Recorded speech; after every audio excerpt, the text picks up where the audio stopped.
Sean todos bienvenidos a la clase de neurocirugía del doctor Lizardi de la Cruz. En el día de hoy, o tarde o noche, depende en qué lugar del planeta se encuentren, estaremos viendo el tema de epilepsia, que cuenta con los siguientes objetivos: conceptualizar este término y conocer su epidemiología, como también su etiología y clasificación, manejar los aspectos fisiopatológicos de la misma y conocer las características de las crisis, identificar casos de epilepsia, poder ofrecer un manejo básico y conocer las drogas de primera línea y las dosis para su tratamiento, pormenorizar los aspectos fundamentales del estatus epiléptico y ayudar a concientizar a los pacientes epilépticos y a la población general con base en el conocimiento adquirido.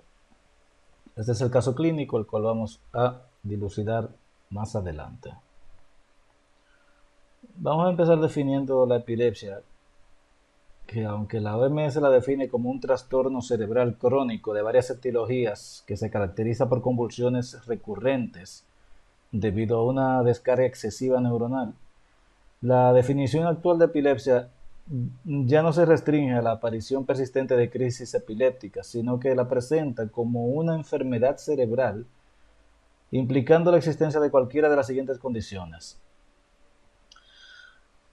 al menos dos crisis epilépticas no provocadas o reflejas que ocurren separadas por un plazo superior a 24 horas, una sola crisis epiléptica no provocada o refleja, unido a una alta probabilidad por el origen causal de la misma de que aparezcan más crisis durante los 10 años siguientes. O 3, cuando se diagnostica un síndrome epiléptico. Entonces, en esta nueva definición de epilepsia, por primera vez se considera la misma como una enfermedad y no se habla simplemente de un trastorno o de una alteración, y se hace énfasis en la gravedad de la naturaleza de esta patología.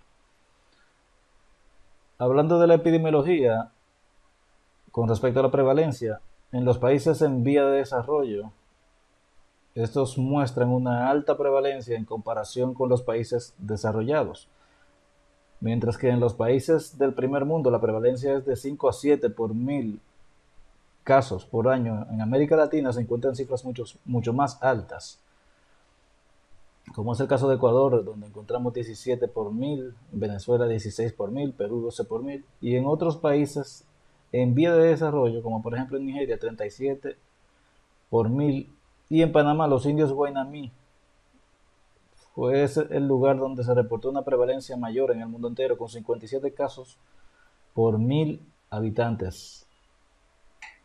En su incidencia encontramos que en Europa y Estados Unidos es de 50 casos nuevos por 100.000 habitantes cada año, y en países en vía de desarrollo la incidencia es mucho más mayor, de 50 a 100 casos por 100.000 habitantes por año, encontrándose una mayor incidencia en el género masculino. Con respecto a su etiología, podría decirse de manera amplia que todas las personas están predispuestas a la epilepsia, y que las razones por las cuales algunos individuos desarrollan convulsiones luego de un trauma cráneoencefálico severo y otros no lo desarrollan, aún son motivo de especulación. Esta enfermedad, dígase la epilepsia, puede originarse en cualquier lesión que lleve a anoxia o hipoxia cerebral, destrucción del tejido, formación de cicatrices meningoencefálicas, como también en lesiones expansivas cerebrales, tumores, abscesos, quistes, entre otros. Hay una epilepsia de causa genética o idiopática y comienza más frecuente en la infancia o en la adolescencia, y es mucho menos importante en la edad adulta. Durante el embarazo, la amenaza de aborto y ciertos tóxicos pueden producir anoxia fetal, y al momento del parto puede producirse epilepsia por herniación del hipocampo a través del borde libre de la tienda del cerebelo, del tentorio. También las encefalitis y las meningoencefalitis, las enfermedades congénitas del metabolismo que afectan al sistema nervioso central, como también las aminoacidurias, también son responsables de crisis convulsivas. La facomatosis, la esclerosis tuberosa, el síndrome de Sturge-Weber-Dimitri también cursan frecuentemente con crisis convulsivas. Y según la edad, las causas productoras de epilepsia varían, De acuerdo con esto, se pueden clasificar en orden cronológico de importancia como se muestra en el presente cuadro. Hay factores genéticos que, según varios autores, entre el 25 y el 37% de los pacientes epilépticos tienen historia familiar de epilepsia. Y también encontramos lesiones causantes de epilepsia, como es la epilepsia postraumática, en la que los traumas que tienen importancia son aquellos con cierta severidad o en los que hubo heridas penetrantes de cráneo, dígase, penetrantes que atraviesan la dura madre. Gibbs, por ejemplo, propone que en general el trauma cráneoencefálico es responsable del 5 al 15% de todas las epilepsias. También, las heridas penetrantes de cráneo y dura madre tienen un riesgo de 30 a 50% de desarrollar epilepsia postraumática, siendo mucho mayor que para los traumas cráneoencefálicos cerrados, cuyo riesgo es solamente del 5%. También las heridas por proyectil de arma de fuego tienen una incidencia de epilepsia del 33%, siendo mucho mayor que en otro tipo de heridas. En la epilepsia postraumática vamos a encontrar que las convulsiones ocurren con mayor frecuencia durante el primer año después del trauma y en general el riesgo de desarrollar epilepsia postraumática se reduce en un 90% al final del segundo año después del trauma. También hay tumores cerebrales que en general son la principal causa de convulsiones entre la cuarta y quinta décadas de la vida. Anunciamos que el 10% de todos los casos de epilepsia de aparición tardía son debidos a un tumor cerebral y cuando las convulsiones son focales o parciales, dicha incidencia puede alcanzar hasta un 30 o un 40%. También la frecuencia va a depender de la evolución de dicho tumor. Los de larga evolución se asocian más frecuentemente con convulsiones que los tumores de crecimiento o evolución rápida, encontrándose un 67% de los meningiomas y 70% de los astrocitomas y 37% de los gliomas asociados a convulsiones. La enfermedad vascular cerebral también es una causa importante de epilepsia, ya que entre el 10 al 20% de las epilepsias o convulsiones de comienzo tardío son causadas por la misma. Luego de los 50 años, este porcentaje alcanza hasta un 70%. En ese mismo sentido, el infarto cerebral, en especialmente la hemorragia cerebral, es la causa más frecuente de convulsiones. También las malformaciones arteriovenosas pueden producir convulsiones en el 20 al 30% de los casos, generalmente focales de comienzo en la adolescencia o al inicio de la edad adulta. Las convulsiones febriles son aquellas que se producen generalmente entre los 3 meses y los 5 años de edad y que están relacionadas con la fiebre sin que haya una infección intracraneal u otra causa identificable, estimándose que entre el 5 al 7% de los niños menores de 5 años han presentado una o más convulsiones febriles. Entre el 30 al 40% de los niños que han sufrido convulsiones febriles y que no recibieron medicación profiláctica van a presentar otra convulsión. Lennox, importante autor, enuncia que las convulsiones febriles son más frecuentes en el sexo masculino y se ha demostrado una predisposición genética en el 50% de los casos. Un pequeño porcentaje de los niños que han sufrido una o varias convulsiones febriles pueden desarrollar epilepsia en el futuro si no son tratados. Vamos a pasar al siguiente acápite de la clase, hablando de la clasificación de la epilepsia, viendo que la más utilizada y aceptada es la elaborada por la Liga Internacional contra la Epilepsia en el 2017, donde las crisis se clasifican en focales, parciales, generalizadas y no clasificables. Las crisis parciales o focales son manifestaciones de la alteración de una sola función o un segmento corporal y se dividen en simples, en las cuales característicamente no se altera el estado de conciencia, y parciales complejas, donde en general hay un compromiso de la conciencia. La alteración de la conciencia es la incapacidad del paciente durante las crisis para responder a órdenes o estímulos externos, y en las crisis generalizadas la conciencia está comprometida y esta puede ser la manifestación inicial. En esta clasificación ya no se habla de crisis de gran mal, de pequeño mal, de petit mal, ni crisis psicomotoras. Ahora se utilizan los términos tónico-clónica generalizada, ausencias y parciales complejas respectivamente. Aquí vemos la clasificación de los tipos de crisis según la versión básica de la Liga Internacional contra la Epilepsia de 2017. Vamos a hablar ahora de la fisiopatología de la epilepsia, iniciando con algo importante, y es que desde el punto de vista fisiológico, las crisis consisten en una alteración súbita de la función del sistema nervioso central que resulta de una descarga paroxística eléctrica de alto voltaje, según Smith y Wilder. Esta descarga puede originarse en las neuronas de cualquier región del cerebro, ya bien sea cortical, subcortical o también en el tallo cerebral.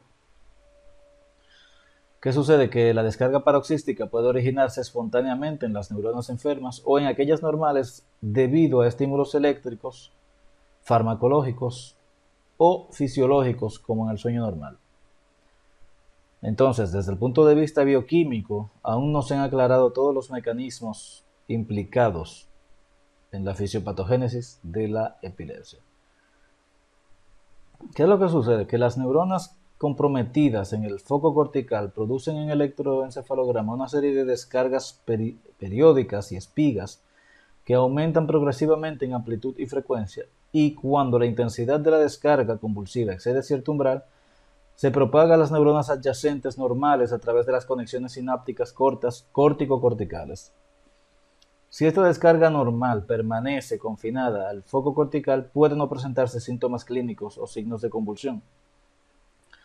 Sin embargo, la excitación cortical de un lado se propaga hacia la corteza contralateral a través del cuerpo calloso y hacia las subcorticales, ganglios basales, tálamo y núcleos del sistema reticular del tronco cerebral. Luego de esto aparecen las primeras manifestaciones clínicas de la convulsión y el sistema autónomo también se compromete presentándose dilatación papilar, diaforesis, salivación y relajación de esfínteres. Las funciones vitales pueden detenerse por unos pocos segundos y en raros casos puede ocurrir la muerte por paro cardiorrespiratorio. Luego de esta crisis, una descarga inhibitoria diencéfalo-cortical interrumpe la actividad convulsiva, produciéndose el paso de la fase tónica a la clónica, viéndose en el electroencefalograma un cambio de poliespigas a espigas onda lenta. Entonces, esto desde el punto de vista clínico va a corresponder a la parálisis de TOT postconvulsiva, la cual es transitoria y generalmente en un hemicuerpo, manifestándose como ondas lentas difusas en el electroencefalograma. Bien, ahora vamos a hablar de la clínica de las diferentes crisis, describiéndolas, iniciando con las crisis convulsivas generalizadas tónico-clónicas, las cuales suponen uno de los más dramáticos eventos que se presentan en la práctica clínica.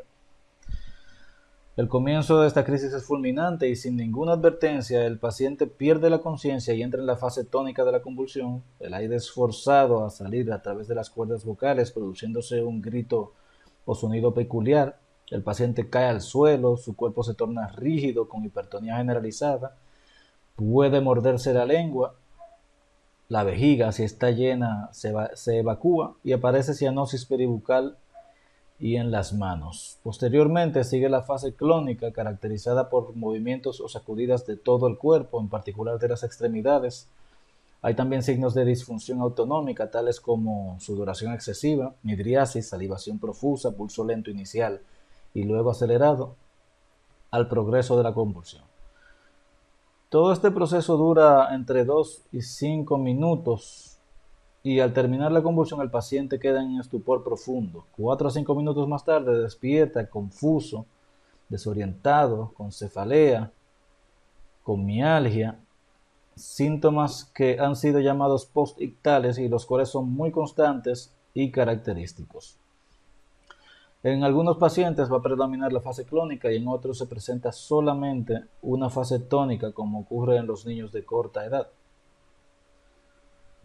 Este tipo de crisis es el motivo que la que lleva a la consulta más frecuentemente por su dramatismo y es la convulsión por antonomasia. Puede ocurrir en muy diversas condiciones médicas no epilépticas, como las encefalopatías metabólicas, intoxicaciones e infecciones, así como en muchas formas de epilepsia y síndromes epilépticos específicos. Cuando el paciente es llevado a la consulta por una convulsión como la descrita, el médico siempre debe preguntar si esta crisis fue generalizada desde el comienzo o si hubo manifestaciones focales iniciales. Seguimos con los distintos tipos de crisis y ahora vamos a hablar de las ausencias, que son típicas y muy características, que se desarrollan en la infancia entre los 6 y los 10 años de edad. A veces desaparecen en la pubertad y en otras ocasiones persisten durante toda la vida o son reemplazadas por crisis generalizadas tónico-clónicas. En las ausencias, el niño repentinamente interrumpe lo que está haciendo, comiendo, jugando, hablando, leyendo, lo que sea, durante algunos segundos y no responde al llamado. Fija la mirada, no habla y después de esto continúa con lo que estaba haciendo antes del episodio del cual puede no tener conciencia alguna.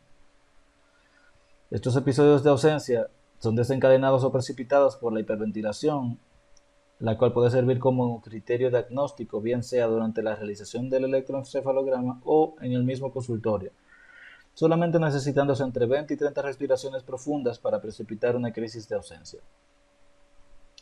Pueden ser puras o presentar algún componente motor sutil como parpadeo o mioclonías, movimientos tónicos oculares, movimientos clónicos o componente de atonía. También están las crisis mioclónicas y aquinéticas. Las mioclónicas, por un lado, se caracterizan por sacudidas o contracciones musculares breves que ocurren en forma aislada o repentinamente, de forma repetida, generalmente en las extremidades superiores. Se presentan en salvas en las horas de la mañana, casi siempre cuando el paciente se está despertando, peinándose o desayunándose. Estas crisis no cursan con inconsciencia, al menos que progresen hacia las crisis convulsivas generalizadas. Y las crisis aquinéticas consisten en pérdida súbita del tono muscular con caída al piso sin compromiso de la conciencia. Encontramos también los espasmos infantiles, llamados espasmos en flexión, crisis de Salam, espasmos epilépticos, característicos del síndrome de West y de la encefalopatía mioclónica. Estas son crisis privativas de la infancia, generalmente comienzan a la edad de 6 meses, siendo el síntoma inicial la crisis de cabeceo o la crisis en flexión, en las cuales el cuerpo se flexiona hacia adelante en forma súbita, simulando el saludo de un musulmán, y de ahí el nombre de las crisis de Salam o espasmos salutatorios. Encontramos las crisis parciales, también llamadas focales, motoras. Las parciales simples con síntomas motores se caracterizan por movimientos clónicos circunscritos o limitados a una sola región corporal, ya sea una hemicara, la derecha o la izquierda, un miembro superior o inferior. Y cuando ocurre propagación del movimiento clónico por segmentos corporales, se va a denominar crisis convulsiva jacksoniana, descrita por Huggins Jackson hace más de 100 años. Esta puede iniciar en la mano y propagarse al antebrazo, brazo, cara, muslo, pierna y pie del mismo lado, siguiendo una secuencia o marcha que ha sido llamada la propagación o la marcha jacksoniana en sentido descendente o ascendente. Estas convulsiones o crisis parciales o focales con sintomatología elemental pueden indicar una lesión subyacente, por lo que en estos casos debe descartarse procesos anormales que expliquen el origen focal de estas convulsiones, como cisticerco, tumores cerebrales, trauma encefalocraniano, entre otros. Podemos encontrar otros tipos de crisis, como las crisis adversivas, que consisten en movimientos rotatorios de los ojos y la cabeza en dirección opuesta al foco de iniciación. Las crisis posturales, que consisten en contracciones bruscas, súbitas y sostenidas de los músculos de las extremidades, que lleva a adopción de posturas tónicas o distónicas en flexión o en extensión, que pueden ser unilaterales o bilaterales, y estas últimas, las bilaterales, pueden ser asimétricas. Las crisis olfatorias y gustativas corresponden a un grupo de manifestaciones dentro de las crisis parciales o focales con síntomas somatosensoriales, entre los que se encuentran las olfatorias o crisis uncinadas, llamadas así porque tienen un origen en el uncus del hipocampo. Jackson reconoció por primera vez estas crisis en un paciente que describía un olor a alcanfor o éter. Estas crisis se caracterizan porque el paciente describe alucinaciones olfatorias desagradables. En las crisis gustativas generalmente se describe un sabor desagradable, como por ejemplo un sabor metálico. También están las crisis vegetativas o autonómicas, que pueden presentarse estas crisis parciales simples en forma de vómito ictal, palidez, sudoración, enrojecimiento de la piel, piloerección, dilatación pupilar, taquicardia, incontinencia urinaria o rectal, malestar epigástrico, entre otros. Cuando ocurren crisis con síntomas autonómicos sin signos objetivos, se van a denominar auras vegetativas. Ahora, si se presentan en forma aislada, sin otros síntomas, hacen sospechar lesión del lóbulo temporal medial y sus conexiones con el sistema límbico y el hipotálamo. Tienen un menor valor localizador cuando acompañan a otras crisis generalizadas o parciales. También están las crisis parciales psíquicas, que incluyen el déjà vu y el jamais vu. Estas crisis involucran aspectos sensoperceptuales, mnésicos y afectivos, que también han sido llamados crisis o auras experienciales, y muchas veces van seguidos de alteraciones de la conciencia, automatismos o generalización. Para concluir con este capítulo, también tenemos las crisis parciales complejas, que constituyen aproximadamente la tercera parte de todas las crisis epilépticas y con frecuencia se confunden con trastornos psiquiátricos. Fueron anteriormente llamadas psicomotoras por Lennox y Gibbs, o del lóbulo temporal. Pasando al objetivo 3, hablaremos del diagnóstico, donde veremos que la historia clínica continúa siendo la herramienta más importante para el diagnóstico de la epilepsia y de cualquier otra patología. Se puede decir que el diagnóstico se hace prácticamente con base en el cuadro clínico. ¿Esto qué quiere decir? Que si la historia clínica se ha hecho de forma ordenada y completa, el diagnóstico se hace evidente y los exámenes paraclínicos ayudan a confirmar dicho diagnóstico. También se realizan electrolitos séricos, el electroencefalograma, el cual tiene un gran valor como ayuda diagnóstica, especialmente en aquellos casos en los cuales la historia clínica es dudosa y no se puede completar por cualquier circunstancia. También el electroencefalograma es útil para determinar el sitio de origen de las crisis y en los casos de ausencias clínicas confirma el diagnóstico cuando aparece el complejo espiga onda lenta de 3 ciclos por segundo. También puede permitir determinar el estado en que se encuentra la epilepsia, evaluar la respuesta al tratamiento anticonvulsivante y algunas veces definir el inicio o suspensión de la terapia convulsivante. No debemos olvidar que el 10 al 20% de los pacientes epilépticos pueden presentar un electroencefalograma normal. La tomografía axial computarizada de cráneo ayuda, mediante esta se puede detectar hasta el 50% de las lesiones causantes de epilepsia. Indudablemente, en el estudio de la epilepsia de comienzo tardío, la tomografía y la resonancia constituyen las mejores herramientas para identificar la etiología. Recordando que la resonancia magnética en casos de epilepsia refractaria puede ayudar a encontrar lesiones que la tomografía no permite visualizar, como los astrocitomas de bajo grado, de las malformaciones arteriovenosas y los amartomas.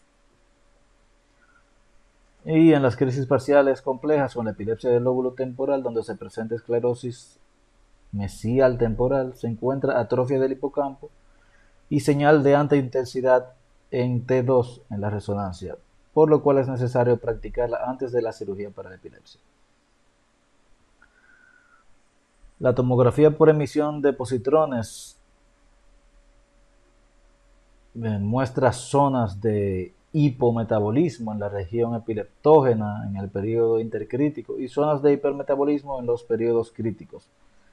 Es de gran ayuda cuando se va a realizar una cirugía para la epilepsia. También tenemos la tomografía por emisión de positrones de fotón único, que demuestra zonas de hipoperfusión ¿cómo? Intersticial y zonas de hiperperfusión durante la crisis. También es de ayuda para localizar el foco epileptógeno en la cirugía de epilepsia.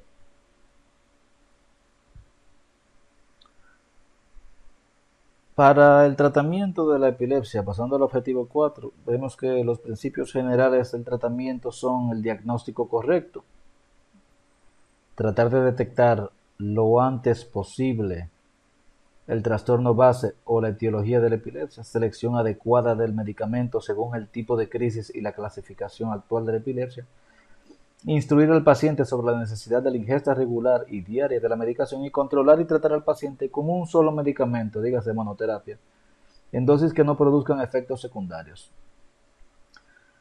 A veces, algunos pacientes pueden requerir 2 medicamentos en combinación para alcanzar el control de las crisis, aunque realmente esto no es lo ideal. También entre los principios generales se encuentran advertir al paciente sobre la posibilidad de efectos secundarios de la medicación anticonvulsivante, especialmente la dermatitis, y cuando el cambio de medicamentos es necesario debe hacerse de forma gradual, excepto en los casos de dermatitis medicamentosa grave. Dicho esto, el tratamiento de la epilepsia puede ser clínico o quirúrgico, recordando que aproximadamente el 70% de los pacientes epilépticos pueden presentarse con un control total y adecuado con el tratamiento apropiado. El 20% van a alcanzar un control parcial y del 5 al 10% serán refractarios al tratamiento anticonvulsivante. Por ende, se debe de tener en cuenta que aún no se dispone de un medicamento ideal, con acción prolongada, que sea útil para todas las formas clínicas de epilepsia, sin efectos colaterales y que a su vez normalice el electroencefalograma. Los medicamentos de elección para las crisis tónico-clónicas generalizadas y tónicas y clónicas son la fenitoína, el fenobarbital, la carbamazepina, el ácido valproico y de segunda línea las benzodiazepinas como el clonazepam o el alprazolam. En las ausencias son de elección la etosuximida y el ácido valproico y de segunda línea las benzodiazepinas. Para las crisis mioclónicas y atónicas la droga de elección es el ácido valproico y de segunda línea las benzodiazepinas. Y en las crisis parciales simples y complejas las drogas de primera elección son la carbamazepina y la fenitoína, un poco menos el fenobarbital y de segunda línea el ácido valproico y las benzodiazepinas, pudiendo utilizarse en las niñas prepúberes y en mujeres en general, preferiblemente otros que no sean la fenitoína por el insultismo que produce. A grosso modo, las dosis de carbamazepina recomendadas son de 400 miligramos cada 12 horas y la de fenitoína de 200 a 400 miligramos por día. Existen nuevas drogas y drogas anticonvulsivantes de segunda generación como el vigabatrin, la oxcarbazepina, la gabapentina, la lamotrigina, el topiramato y el levetiracetam, que están siendo muy usadas, principalmente el levetiracetam de 500 miligramos, vía oral cada 12 horas. Debemos hablar también de las fallas terapéuticas o exacerbaciones de las crisis, que se deben frecuentemente a que el paciente no tome la medicación, a que la dosis de la droga es inadecuada, a que la enfermedad, que las crisis correspondan al resultado de una enfermedad progresiva del sistema nervioso central, a que el medicamento no sea el indicado para el tipo de epilepsia, o situaciones de estrés, de deprivación de sueño, fatiga, ingestión de alcohol, entre otros. Entonces, hablando del tratamiento quirúrgico, recordemos que aproximadamente 30% de los pacientes con epilepsia focal no logran controlarse y en estos casos estaría indicado el tratamiento quirúrgico. En Estados Unidos se realizan aproximadamente 250 cirugías para la epilepsia y el grupo de pacientes con epilepsia focal o parcial que no logran controlarse con el tratamiento médico es de aproximadamente 300.000 pacientes, razón por la cual puede afirmarse que esta cirugía es un procedimiento que se realiza con poca frecuencia y tiene unos estándares para su selección, son muy rigurosos. Además de la selección del candidato quirúrgico, se incluyen los siguientes criterios: que el paciente no tenga una enfermedad neurológica o psiquiátrica progresiva, un coeficiente intelectual que no esté por debajo del 50, que las convulsiones o las crisis estén interfiriendo con la vida normal del paciente, que no haya control de las crisis a pesar de tener niveles séricos adecuados de la medicación anticonvulsivante, y que el origen de las crisis sea focal y en un sitio resecable, sin interferir con las funciones mentales superiores del paciente. Entonces, antes de la cirugía es necesario localizar el foco epileptógeno a través del electroencefalograma usando electrodos profundos intracerebrales, subdurales o epidurales y electrocorticografía. Además, son necesarias las tomografías, la resonancia, la evaluación neuropsicológica y en ocasiones especiales la tomografía por emisión de positrones. Hay distintos procedimientos y pueden ir desde la lobectomía temporal, lateral o medial hasta técnicas estereotáxicas para la epilepsia del lóbulo temporal o crisis parciales complejas. Vamos a hablar ahora del estatus epilépticus. Sabiendo que la mayoría de las veces las crisis epilépticas terminan en corto tiempo, ya se habló de 2 a 5 minutos de duración. Sin embargo, algunas pueden continuar, lo que configura una entidad diferente denominada estatus epilépticos. Actualmente se propone que la duración entre crisis sea de 5 minutos y se clasifica el estatus epilépticos como inminente, establecido y sutil. El estatus epilépticos inminente se refiere a la presentación de una o varias convulsiones durante 5 minutos o más, sin recuperación de la conciencia entre los eventos. Y esta es la fase fármaco-sensible. El estatus epiléptico establecido es el cual en que las crisis epilépticas se prolongan durante 30 minutos o más o se producen en sucesión sin que haya recuperación de la conciencia entre ellas, y es la fase de fármaco-resistencia. Por último, la última fase es el estatus epiléptico sutil, cuando las manifestaciones motoras se vuelven menos evidentes y en este momento el pronóstico del paciente es sombrío o reservado. Se va a clasificar en convulsivo cuando tiene manifestaciones motoras y no convulsivo cuando estas no son evidentes. A su vez, el estatus epiléptico convulsivo puede clasificarse como focal o generalizado. Cualquier tipo de crisis convulsiva puede persistir en el tiempo y constituir un estatus epiléptico, por lo tanto, hay tantas clases de estatus epiléptico como de crisis. Ahora bien, el estatus convulsivo también puede ser focal, simple o complejo y generalizado o de ausencias, presentando una incidencia en su epidemiología de 10 a 60 casos por 100.000 habitantes y presentando dos picos en niños menores de 5 años y ancianos con una incidencia que va hasta 86 por 100.000 habitantes, con una mortalidad alrededor del 20%, y muchos pacientes mueren por la condición subyacente y no por el estado epiléptico en sí mismo. Esta mortalidad es más alta en mayores de 60 años que en adultos jóvenes. Y es posible, hablando de su etiología, que los pacientes con estatus epilépticos no puede establecerse un diagnóstico etiológico hasta que las convulsiones sean controladas. Sin embargo, las principales causas de estas son la suspensión brusca de la medicación anticonvulsivante, la hipo, la hiperglucemia, el evento vascular cerebral, la encefalopatía hipertensiva, intoxicaciones, lesiones expansivas cerebrales, anoxia o hipoxia cerebral, entre otros. Sobre todo en los ancianos es importante descartar el uso de medicamentos proconvulsivantes como los antibióticos beta-lactámicos, las fluoroquinolonas y otros medicamentos como la teofilina, los anestésicos locales y los opioides. Es muy importante descartarlos. Entonces, el estatus epiléptico tiene efectos sistémicos. Generalmente se presentan después de la primera hora, por lo que el paciente debe ser manejado en una unidad de cuidados intensivos. Y sobre el tratamiento, debemos de decir que es una emergencia neurológica el estatus epiléptico demanda instauración inmediata de un tratamiento efectivo y debe de ser manejada en una unidad de cuidados intensivos. El primer paso a dar es asegurar la vía aérea e implementar las medidas de resucitación de ser necesario, debiendo de preguntarse por el antecedente de epilepsia, medicamentos utilizados, si es diabético, si es alcohólico, los tóxicos, si ha presentado fiebre, entre otros.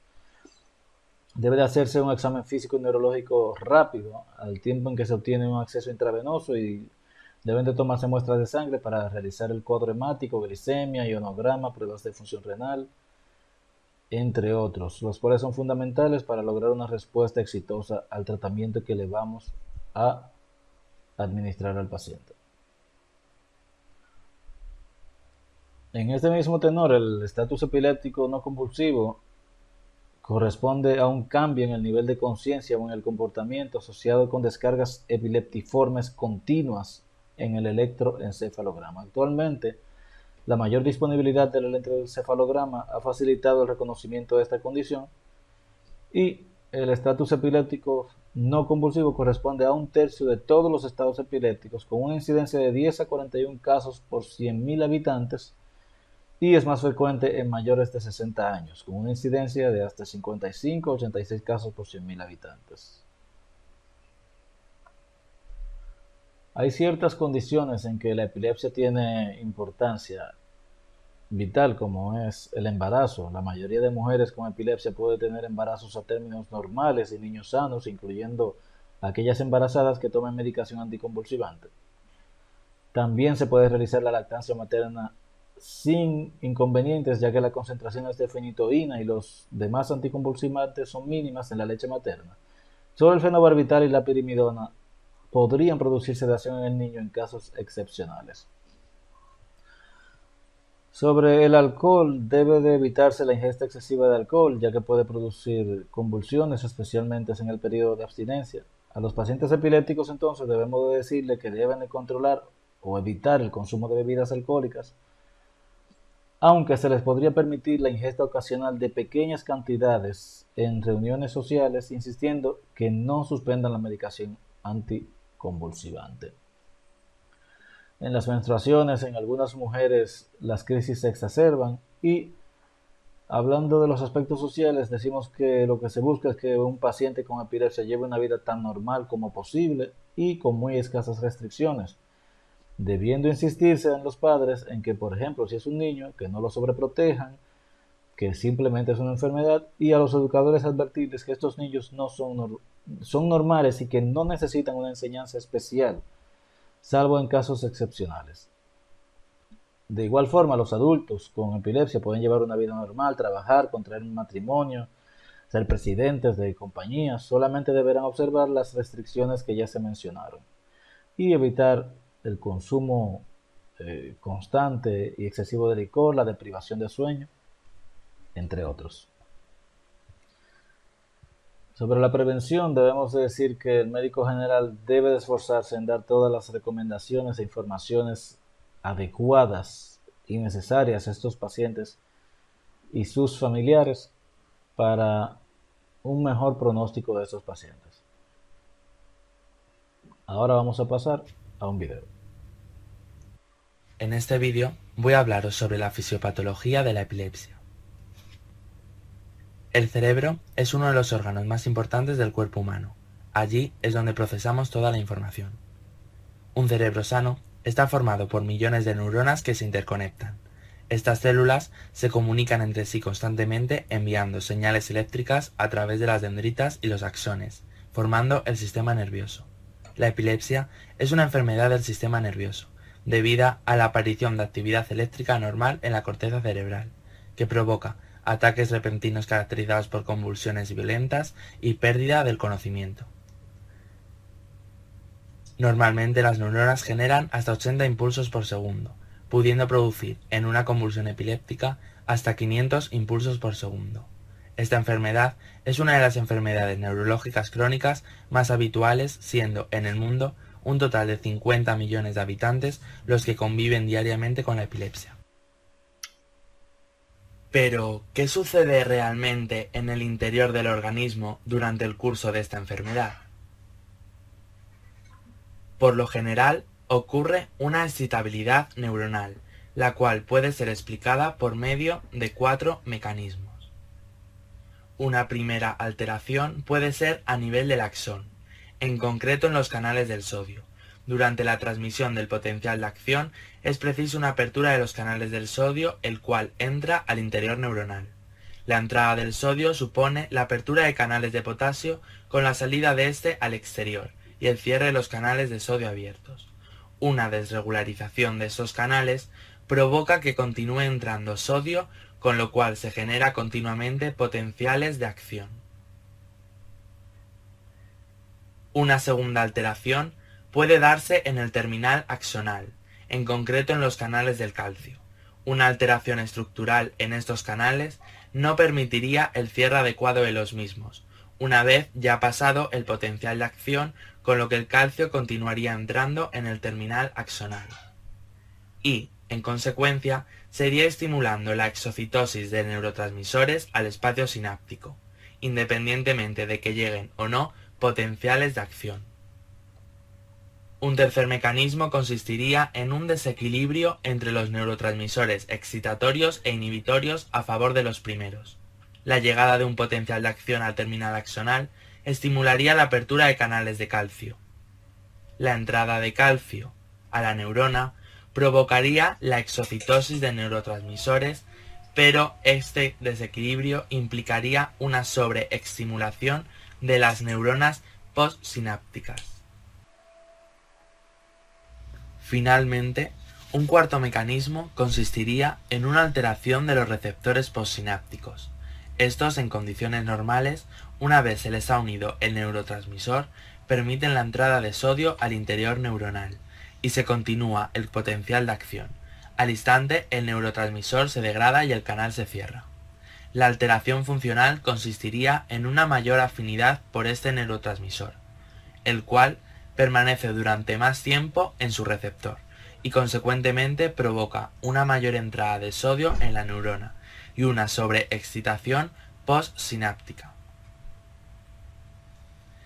Estas alteraciones en el funcionamiento del sistema nervioso pueden darse por muchas causas posibles, entre las que se encuentran: predisposición hereditaria. Es más probable que una persona tenga ataques epilépticos si sus padres han padecido crisis convulsivas. Estado de maduración del cerebro.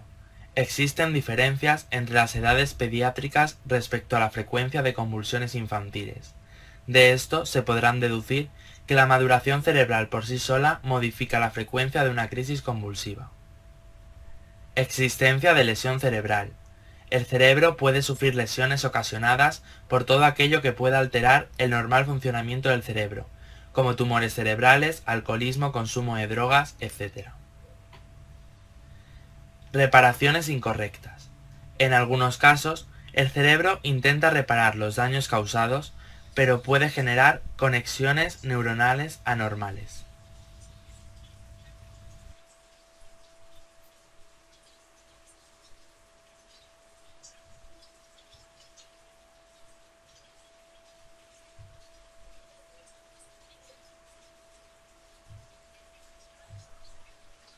Bien, y ahora vamos a pasar al caso clínico, hablando de un masculino de 22 años de edad cuyo motivo de consulta es la presencia de crisis convulsivas posteriores a un trauma craneoencefálico por accidente de motocicleta. Sus antecedentes personales patológicos y familiares son negativos y al examen físico general, al igual que el neurológico, todo resulta intachable. ¿Qué tipo de convulsiones presenta este paciente?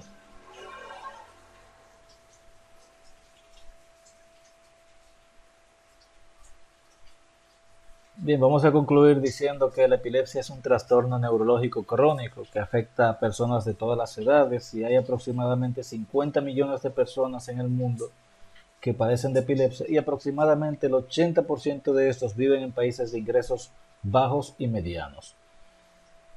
Aproximadamente por igual 70% de los casos de las personas con epilepsia responden al tratamiento. Y recordemos que los pacientes con epilepsia pueden llevar una vida normal, trabajar, contraer matrimonio y prosperar. Solamente deberán observar algunas restricciones como evitar el consumo de licor, la deprivación de sueño, etcétera. Esto ha sido todo por el día de hoy. Gracias por su atención y hasta la próxima.